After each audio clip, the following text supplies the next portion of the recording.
Ini sejarah pertama di Indonesia yang kepala daerah dilaporkan ke polisi. Hanya alasan masuk ke perkarangan perusahaan tanpa izin. Yang gelang nama menyelamatkan PAD di lahan milik pemerintah. Lahan tayo, lupu adanya, atau bungo adanya, kalagay na nyo mayo. Tapi nggak apa-apa itu tantangan. Biar saja.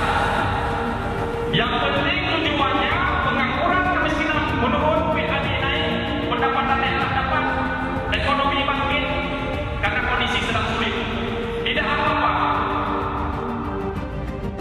Kalau nanti bupati dipenjara gara-gara ini, tidak apa-apa. Insya Allah di hadapan para alim ulama, di hadapan seluruh masyarakat, hari ini saya ingin menyampaikan, bismillah, saya siap hilang jabatan dan juga siap hilang nyawa demi masyarakat Jakarta.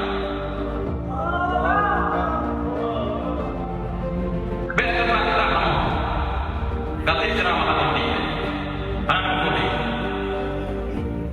Kemudian kalaupun benar terjadi, insya Allah saya akan berupaya semaksimal mungkin.